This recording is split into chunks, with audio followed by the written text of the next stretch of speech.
What I've been reading. I've been reading Will Smith's book, self-titled Will, written by Will Smith and Mark Manson. Mark Manson is the author of The Subtle Art of Not Giving a Fuck.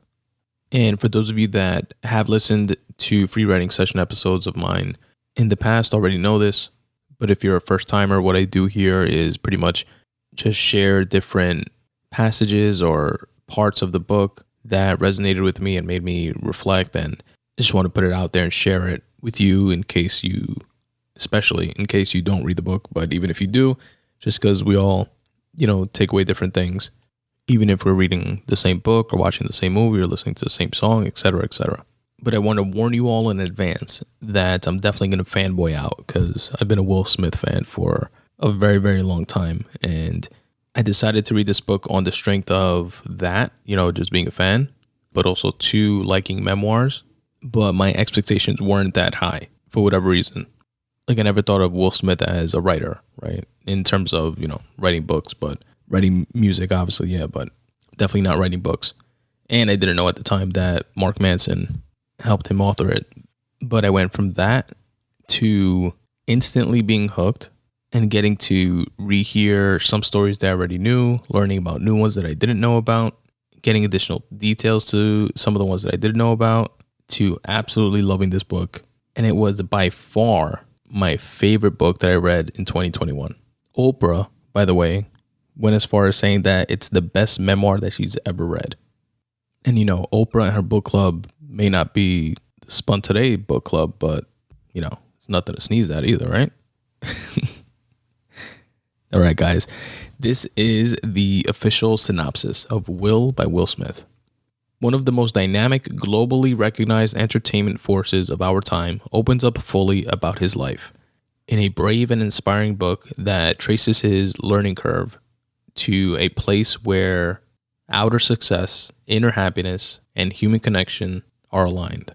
Along the way, Will tells the story in full of one of the most amazing rides through the worlds of music and film that anyone has ever had. Will Smith's transformation from a West Philadelphia kid to one of the biggest rap stars of his era, and then one of the biggest movie stars in Hollywood history, is an epic tale, but it's only half the story. Will Smith thought, with good reason, that he had won at life. Not only was his own success unparalleled, his whole family was at the pinnacle of the entertainment world. Only they didn't see it that way. They felt more like star performers in his circus, a 7 days a week job that they hadn't signed up for. It turned out that Will Smith's education wasn't nearly over.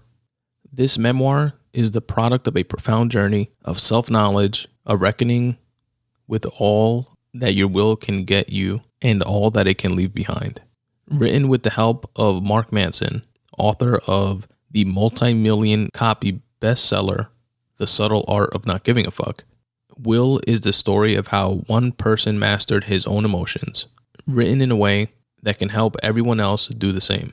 Few of us will know the pressure of performing on the world's biggest stages for the highest stakes, but we can all understand that the fuel that works for one stage of our journey might have to be changed if we want to make it all the way home.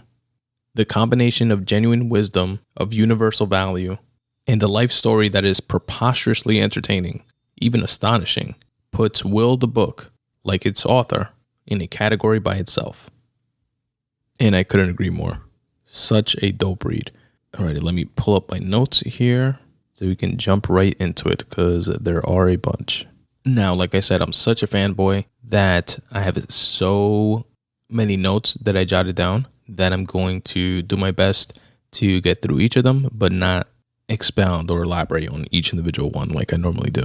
So the introduction opens up with a dope story about him and his brother growing up and his father making them build a brick wall in front of a store that his father had. And that story, that opening story, ties out so well, so fucking perfectly with the ending story, or like the end of the book, so masterfully. And with the cherry on top, he takes us out of the book with the Joyner Lucas and Will Smith Will remix. It's a song that Joyner Lucas put out like praising Will Smith and his accomplishments, and then Will Smith put out like a verse to it, like they remixed it. And the verse and his flow in that song is definitely dope. It's really, really good. Surprisingly to me, because, you know, it like shows that he still has it. But then like after reading this book, the lyrics to that song, which came out a couple years ago, you know, definitely way before the book, like you can see pieces of his life story that he put into that verse, which is so dope and just like elevated like the whole thing, just like from an artistic perspective. And I'll link to the song. You guys should definitely check it out. It's pretty dope. From that introduction chapter, I took this, amongst other things, but definitely this. He said, the most impactful lessons I've learned in life, I had to learn in spite of myself. I resisted them. I denied them. But ultimately, the weight of their truth became undeniable.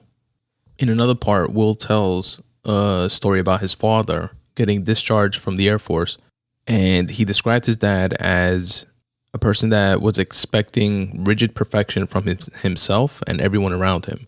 But if he drank too much or if he snapped, he would burn everything to the ground. And that kind of hit me because I kind of see myself that way to some extent. Not in terms of like drinking too much or anything like that, but in the like expectation of perfection from oneself and sometimes, you know, imposing that on others, but also definitely the part of snapping and burning everything to the ground. And like that, where I see that type of reaction in myself is in not being able to sometimes control my emotions.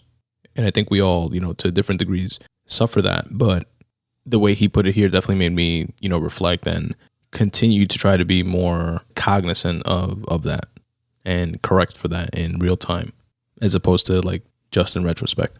This piece here is just like a couple sentences long, so I'm just going to play it for you guys. But it was a takeaway that I took from him analyzing a character being played by an actor, but I'm internalizing it as something that I could definitely apply to a character that I'm creating on the page, right? That a character that I'm writing in a story. In acting, understanding a character's fears is a critical part of understanding his or her psyche. The fears create desires, and the desires precipitate actions.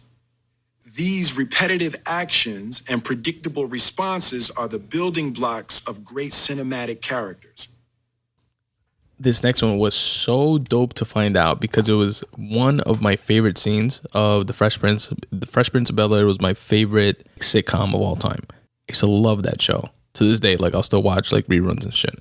But this, and I know like a bunch of stories that I've heard like in interviews of Will over the years and of the other characters that were on the show. But this one I had never heard of. So it was just like dope to hear.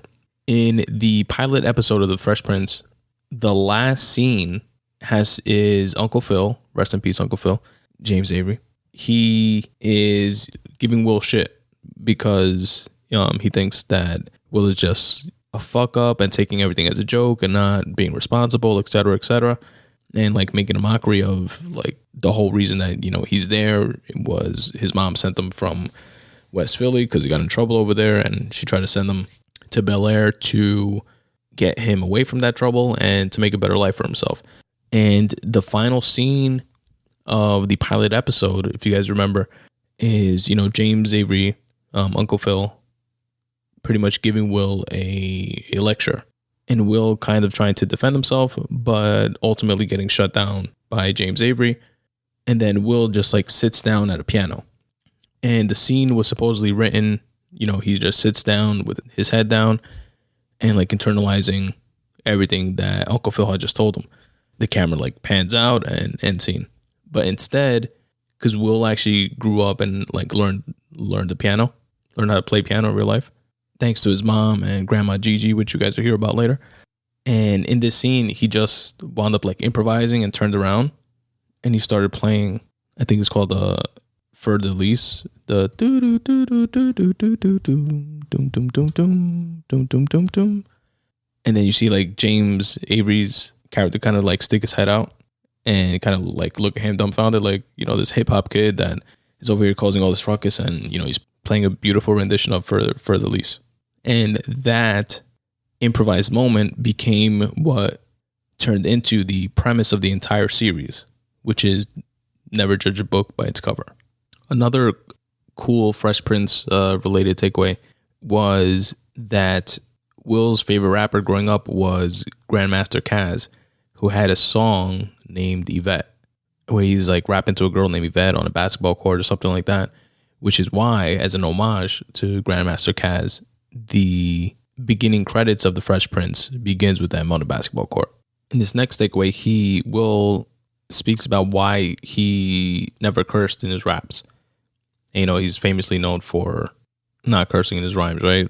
Eminem, my favorite rapper, had a famous line, which was, well, Will Smith don't got a cuss in his raps to sell records. Well, I do. So fuck him, fuck you too.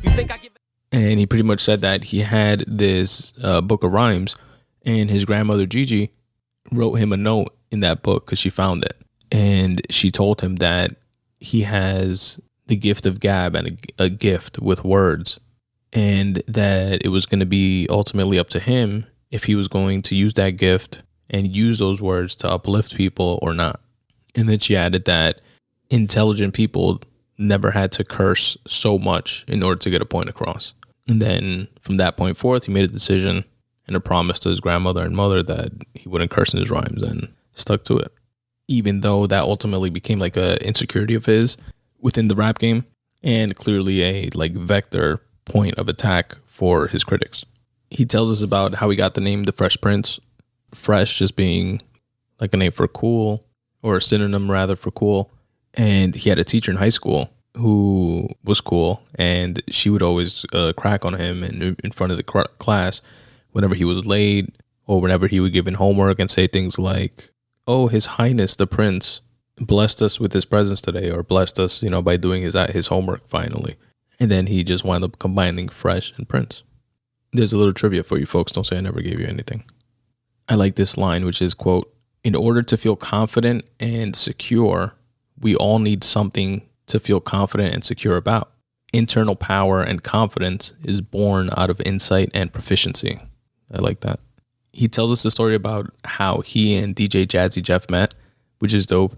And for those of you who don't know, DJ Jazzy Jeff is Will Smith's, you know, DJ partner. It's The Fresh Prince and DJ Jazzy Jeff. He's also in The Fresh Prince on a bunch of episodes. And he's a world-renowned DJ within like the DJ world. Like, he's very highly respected. He's attributed with literally creating the like scratching transformer sound or something like that DJs use. And he's like the man in that world. And back then, when hip hop was in its like nascent stages, the DJs were the show, right? Rappers would go on to like hype up and promote the DJs and just like say a few things on the mic and literally be the MC, you know, the master of ceremony, and just say little things here and there to get the crowd going. But the show was the DJ. And ultimately, obviously, that flipped. But back then, this was the case. Will used to rap for a DJ called Ready Rock Ice, and they all had a mutual friend that was throwing a house party. And this mutual friend invited Will and his DJ, as well as DJ Jazzy Jeff and his rapper, so that they can play the music for the party and also like battle during the party. And Will at this point is taking music very seriously. Similarly, so is Jeff, who, by the way, had cancer as a kid growing up. And while he was going through treatments, and even sometime after, like, his mom never let him like leave the house, and he pretty much like had the basement to himself with all his like DJing equipment and music and stuff like that. And this is when he like really got into it. But he would just like be DJing and stuff like 18 hours a day, every day for like years growing up. But anyway, so Will shows up to this party early, so does Jeff, and Will's DJ doesn't show up, and Jeff's rapper doesn't show up. And the girl's freaking out. She's like, oh, fuck, I'm not going to have music at my party. What am I going to do? And then Will offers to rap for DJ Jazzy Jeff just to get things going until his DJ gets there. Long story short, his DJ never showed up. The other rapper never showed up. And Will Smith and DJ Jazzy Jeff had like such an instant ill connection that they were like inseparable ever since. How dope is that? How like serendipitous is that? Super cool. Check out this little gem here. He says, the thing I've learned over the years about advice is that nobody can accurately predict the future.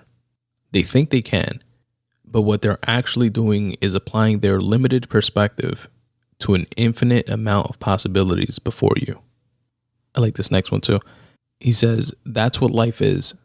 Living is the journey from not understanding to understanding, from confusion to clarity, from not knowing to knowing.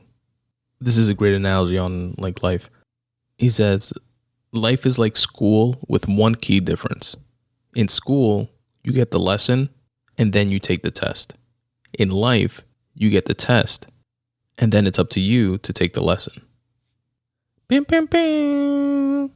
What do you guys call that drop? I've been looking for that drop, by the way. The bim, bim, bim. I definitely would have dropped that right here after that one.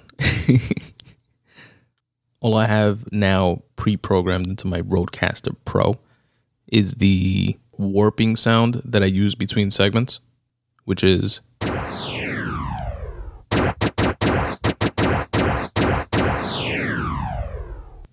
but it doesn't hit the same as one of those pew, pew, pew. I gotta find that. If anybody knows the name of that, hit me up and let me know at Spun Today. Moving on. He was speaking about traveling and he says how travel adds critical perspective. I like this quote, no one or nothing is immune to the entropy of the universe. I like this concept that he breaks down, which is of a bearable loss versus an unbearable loss, where a bearable loss is when you prepare fully for a situation as much as you can, but you still lose, versus an unbearable loss, which is when you slack off, you don't give it your best, and then you lose. And in that latter situation, you're stuck with thinking, what if?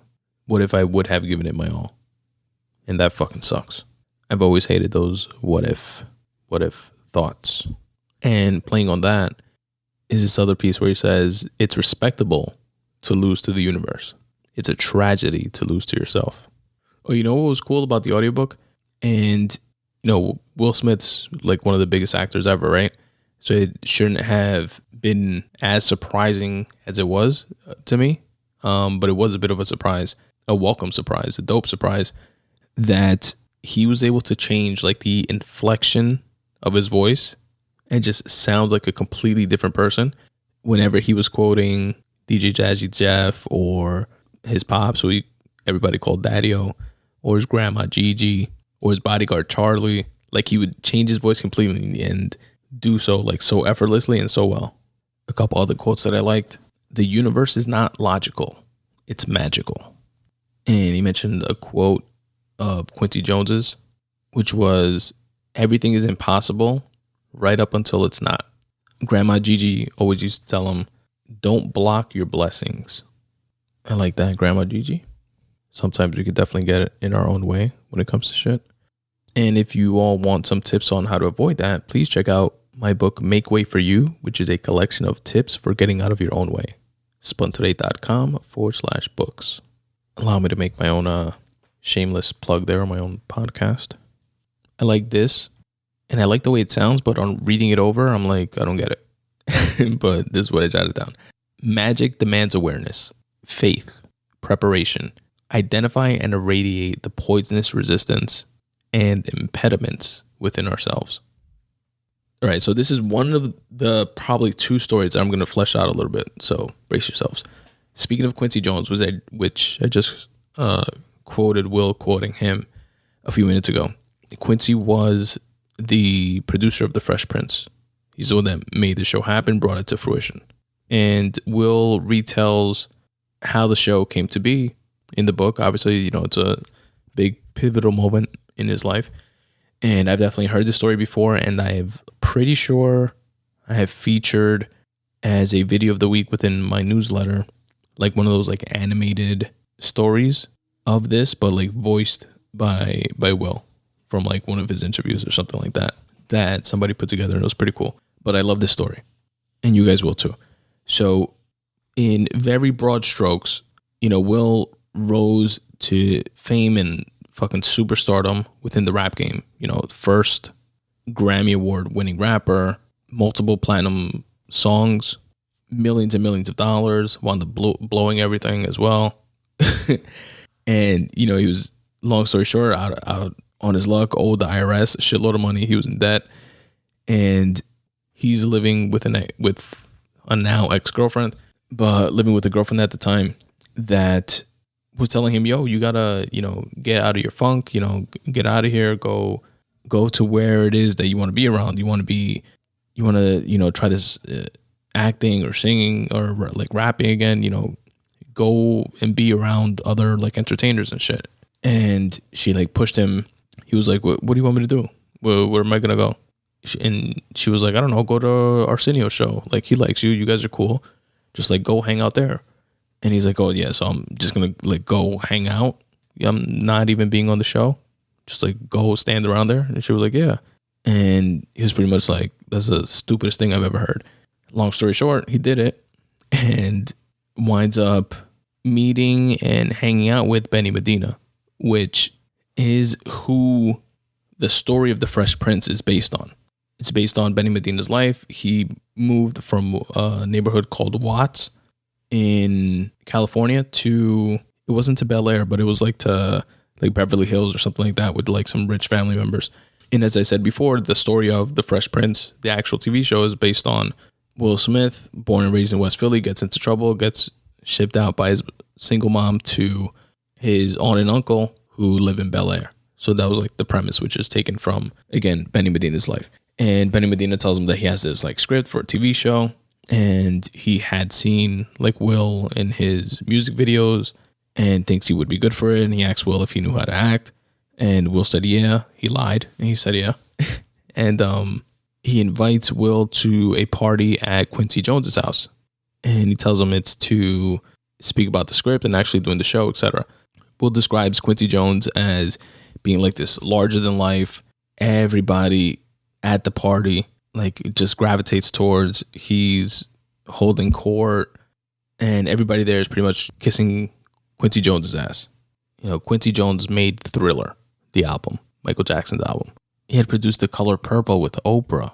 He was classically trained. He also arranged for Louis Armstrong, Count Basie, Dizzy Gillespie, Ray Charles. Frank Sinatra fought to desegregate Las Vegas casinos just so that he can work with Quincy Jones. How ill is that? Anyway, so this is whose house Will is in because of Benny Medina. And the long story, a little less long, Benny Medina introduces Will to Quincy, and Quincy's like, hey Will, so I hear you can act and you're gonna be our leading man here. And he was like, yeah, sir. I'm definitely down to try, etc. And he was like, all right, let's do a reading right now. Everybody clear the room. Clear all the furniture from the room. Will is going to read for us from the script. And it's literally like the middle of a party, completely unexpected. Will's like, whoa, wait, what? No, I can't right now. No, what? No, you nuts? What's going on? And Quincy takes him to his office, and tells everybody to continue clearing the room, and that he's gonna go talk to Will for a couple minutes, and then he's in the office talking with Will, and Will's like, Quincy, I need some time. I need to go over these lines. I need to rehearse, and Quincy Jones is like, all right, how much time do you need? He was like, I don't know. And Quincy's like a week. He was like, yeah, I think a week or two. Yeah, I'll get an acting coach and I'll really nail down these lines and, do a really good job. And he was like, all right. And, what's going to happen in a week? The president of NBC, who's out there in the party right now, who has to sign off on the show, he's not going to be available. So he's going to ask to push it for another week. And then Will's like, all right, yeah. So, all right, 2 weeks, even better. I'll study more, like really train on these lines, delivering these lines. And 2 weeks is good. And then Quincy Jones says, and what's going to happen in 2 weeks? His attorney that has to sign off on these things, he's going to have some event at his daughter's school that he had forgotten about, and then he's going to have to postpone it for another 2 weeks. And then Will was like, okay, so a month. All right, so we'll definitely do it in a month. Then Quincy Jones says, and then in a month, there's going to be another reason, another excuse why they can't make it. And then there, Will got the point that he was trying to make. And then Quincy tells him, or you can go into that room right now where everybody that needs to say yes to this show for it to become an actual thing is standing right outside those doors, and deliver these lines and change your fucking life. And I'm paraphrasing a bit. I don't think he cursed. And long story short, he asked him for 15 minutes just to psych himself out. Went out there, delivered the lines. Quincy asked the head of NBC, he was like, did you like that? And he was like, yeah, I thought it was good. And he was like, no, did you really, really like that? And he was like, yeah, it was really good, Quincy. And he was like, all right, he goes, you to Brandon Tartikoff's attorney. I think that was the president of NBC at the time. He was like, you draft me a deal memo right now. And then he turns to Will and says, Will, do you have an attorney? And Will was like, no, not here with me at the party. He was like, you can borrow mine. Don't worry about it. And he calls one of his attorneys who was in the maternity ward at a nearby hospital because his wife had just given birth like the day before. And he says, I need you here right now to write me up a contract for Will Smith and this new show that we're doing with NBC. The guy left the hospital, went, did the contract, and they literally signed the deal for the Fresh Prince of Bel-Air that night. And the rest is history. And the cherry on top, that attorney is still to this day Will Smith's attorney. How dope is that? Will later went on to describe the world of acting as the first external canvas that felt big enough to hold the landscapes of his imagination. It's a dope way to put it. Ooh, some more Fresh Prince trivia. He said that, like throughout the series, obviously there's a bunch of times where Uncle Phil throws DJ Jazzy Jeff out the front door. And I had heard different stories about this, which was that it was a stunt double. And I've also heard that it was done, like there was a bunch of takes done and it was done a bunch of different times.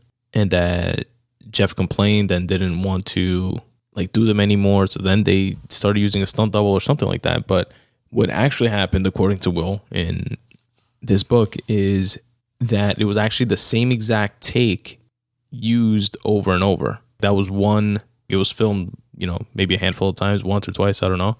But the take that you always see of Jeff being thrown out is the take that you always see. It's the same take. So he says a tip is that whenever you see Jeff in a scene throughout the show wearing a brown and white shirt, it's like a brown and white patterned shirt, you know that he's going to be thrown out by Uncle Phil because that's what he was wearing when they, filmed that initial scene of him being thrown out. And since they reused that same take, they make sure that he's wearing that same shirt throughout the series, in any other different scene that he is going to be thrown out by Uncle Phil in. I really like this idea that he touches on and mentions that I, in some ways, have and continue to try to abide by. But I never heard it put like this. And he says, during the good times, plant and nurture the seeds of the next thing. So for him, in his experience, with music, he started planting the seeds of, trying to act. And when things started, taking off on the TV side of things, he started planting the seeds of trying to act in movies, so on and so forth. Here's another story that I love. And it's it's my favorite Will Smith song, which is Summertime. And I know that's not a unique take. I'm sure it's many folks' favorite Will Smith song. And it came about very serendipitously, which makes me like it even more. So Will Smith was just finishing recording his 4th studio album. And this is at the height of filming The Fresh Prince of Bel-Air, the TV show, by day, and then recording music at night. And he had this obligation of, putting out that album. And one of the producers or the engineers at the end of him recording and, he's about to leave, hands him the CD and he says, hey, DJ Jazzy Jeff, listen to this. And he kind of likes this beat and he wanted to see if you would be interested in it and laying something down. And Will was tired and they literally just wrapped the album. He was like, listen, even if I did like it, we just finished the album. So, I'm not going to do anything with it, but, I'll take it out of a courtesy. So he winds up taking the CD, which is just an instrumental, and takes it with him, winds up going to the airport where he arrives an hour early and then finds out that his flight is 90 minutes delayed on top of that. So he winds up popping the CD in his CD player for kids that don't know, that may be listening to this, before the ability to have thousands of songs at your fingertips, ready to be streamed on your phones. Older folks, such as myself, used to have these portable CD players with things called CDs that were kind of like these flat, shiny, Frisbee disc looking things that contained music. And one CD would be one album, or a single if that's all you had on it, or a collection of songs, etc. So he pops in the CD, he's at the airport, has time to kill, starts listening to it, and instantly falls in love with it. And he goes on to say that, he pulled out a pen and paper right then and there after, listening to the beat over and over again a couple times. And Summertime was the first and only song that he ever wrote where the first draft that he wrote down was the exact final version with 0 changes that we hear today, and that everything flowed naturally. It was like a clear stream of consciousness. And as a writer, I love that. I love hearing that because it's like chasing the dragon for us, for writers, right? The times that we fall into like a flow state and we get into that clear stream of consciousness that will highlight, like that's what we live for from a creative perspective, right? And to find out that my favorite song from The Fresh Prince came about so serendipitously and at one of these free writing moments of a clear stream of consciousness, is just like elevates it that much more. I thought that was a pretty dope story. Then he goes on to speak about then learning about a term called psychography or automatic writing, which is, similar to free writing, like I was just mentioning. I like this lesson that James Avery dropped on him, which was that talent comes from God and you're born with it, but skill comes from sweat, practice, and commitment.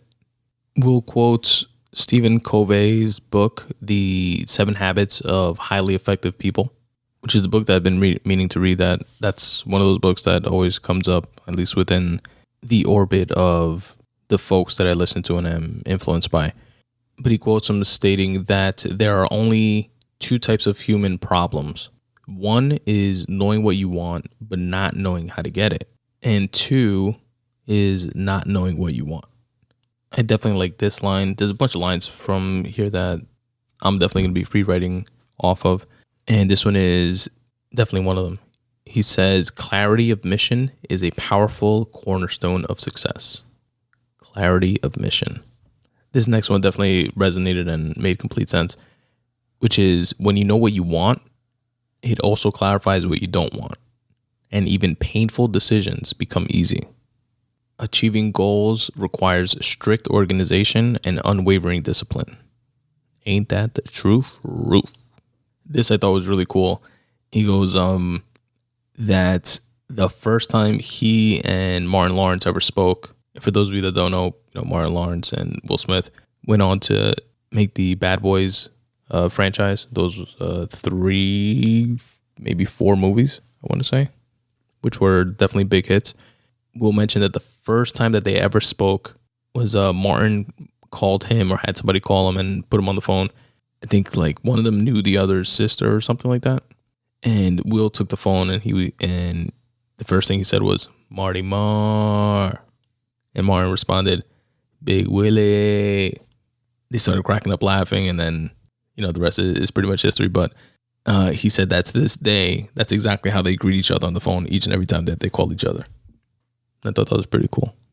This is a cool story. He said that he met Sylvester Stallone, Arnold Schwarzenegger, and Bruce Willis when they were the biggest movie stars in the world, and they were opening up a Planet Hollywood. And Will was invited to one of these openings. It's like star-studded openings. And he saw them 3 talking, and he went up to them and said, guys, listen, I'm sorry to interrupt, but, I'm Will Smith, et cetera. I want to do what you guys are doing. I want to become the biggest movie star in the world. What advice would you guys give me? And they kind of like laughed a little bit, but then they saw that he was serious. And Arnold turned to him and told him that he couldn't be the biggest movie star in the world just by selling out movies in the US. That he had to be the biggest movie star, he had to be selling all around the world.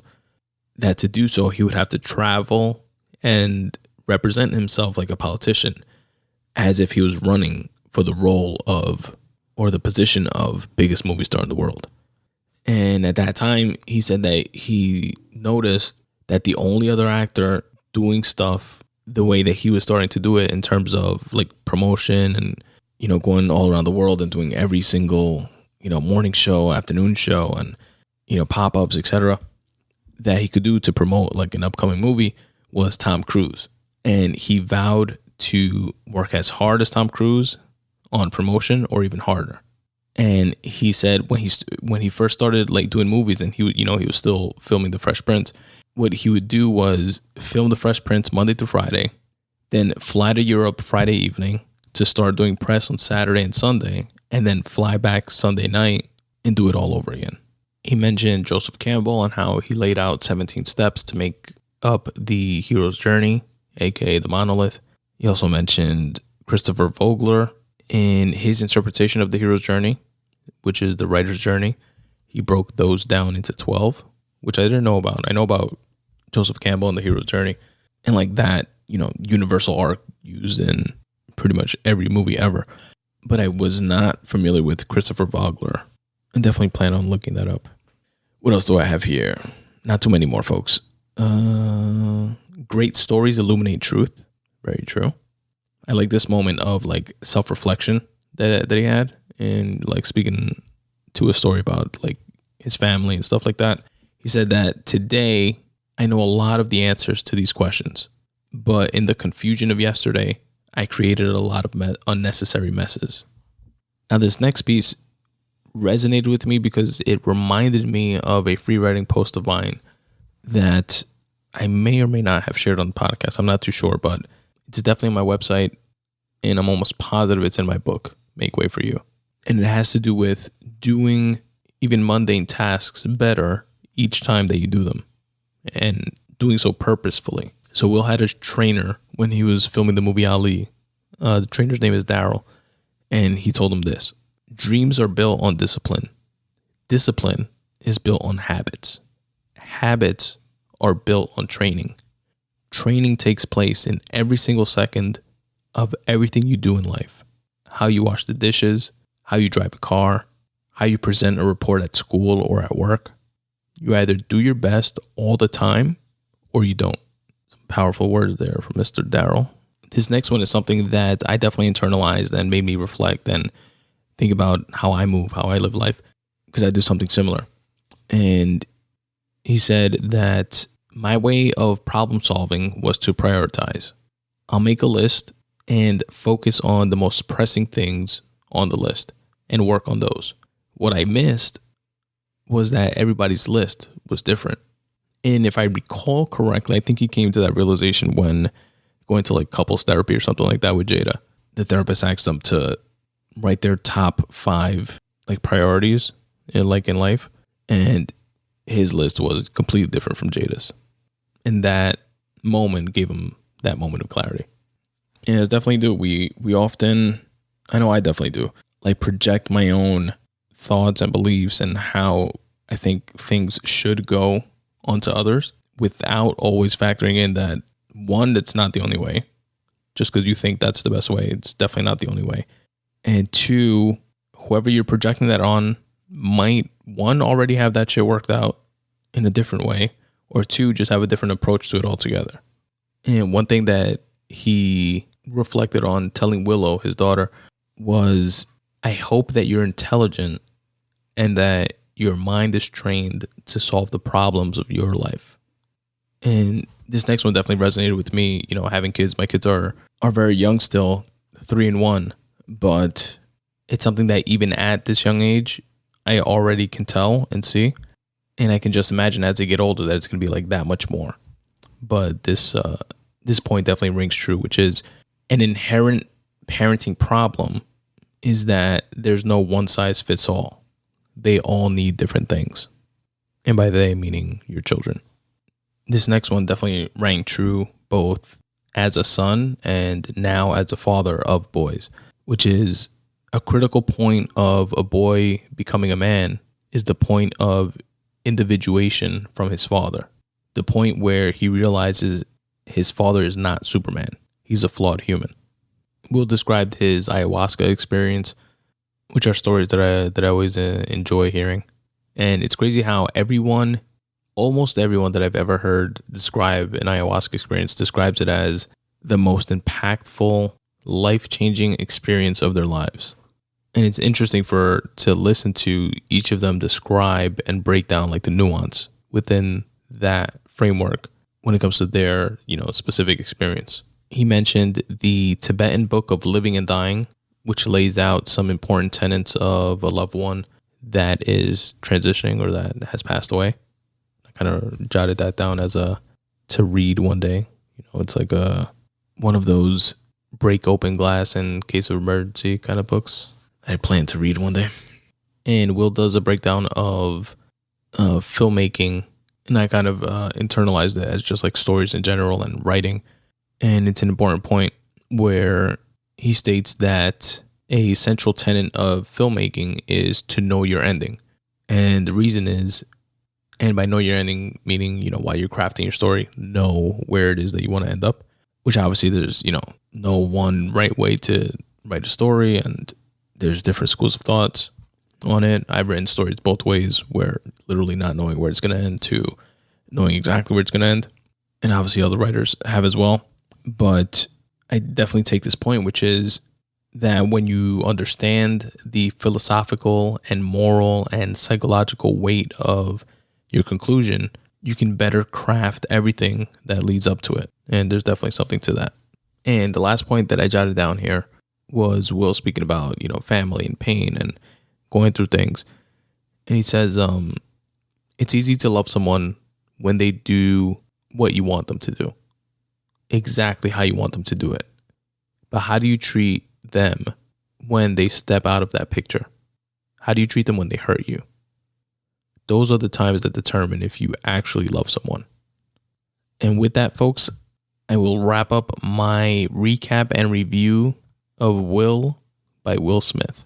Once again, and to quote my man Jeffrey, at the risk of sounding redundant, it is my favorite book of 2021, and I highly recommend it.